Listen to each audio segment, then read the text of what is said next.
Thank you, Bus, and hi, and Assalamualaikum, everyone. My name is Shamim. Today, I would like to demonstrate agentic AI proof of concept that will pre-screen trade license application. But one important note, this system will not approve license, but this system will act as a smart assistant that will check the application before it being received by the officer. And today, for the demo, our applicant is Mr. Bean.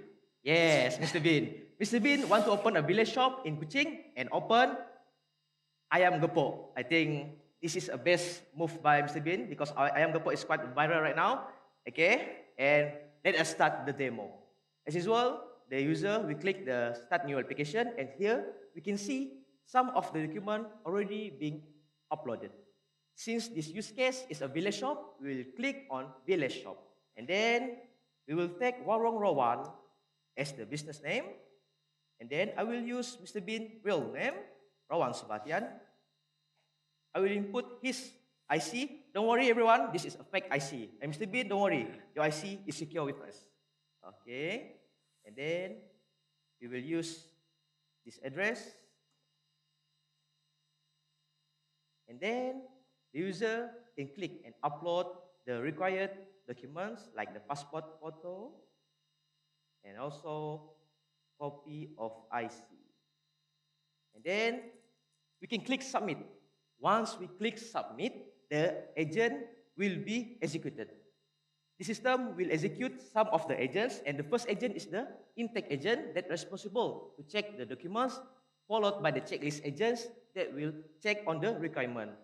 And then this agent will act as digital officer, but with no coffee break. Okay, now let the system runs. Alamak, unfortunately, Mr. Bean, your application is rejected. Never mind.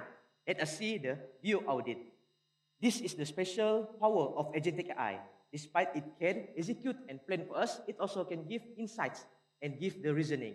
Here, our AI detect that there's name mismatch, IC is invalid, and address is mismatched. Let us see the problem.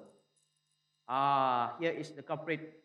Instead of using his real name, Mr. Bean used his famous name. Of course, everybody know who is Mr. Bean. Okay, never mind. We can click on modify application. As we can see, instead of pre-uploading the files once again, the user can easily just remove the wrong documents and re-upload the latest form. This is the latest edited form, and then we can click on resubmit again. Now, the agent will be executed one more again, and then the identity and document is verified and validated. And this system also can decide which agency we can involve. For example, since this is a village shop, village agents will be activated and will direct with DO and village head. And since cooking is involved, the safety agent will check on the fire safety documentation. And lastly, our scoring agent and decision agent will give the result. Congratulations, Mr. Bean, your application is now approved. Okay, we can click on ready for official processing. As you can see here, we have a better, smarter, and faster application. With agentic AI, it will not replace our officer. It will not bypass our government and rules, but it will make our workflow be more efficient. With this, our officer can focus on real regulatory work, and business owner like Mr. Bean can focus on Ayam Gepok. That's all for me. Thank you. Thank you so much, Tamil.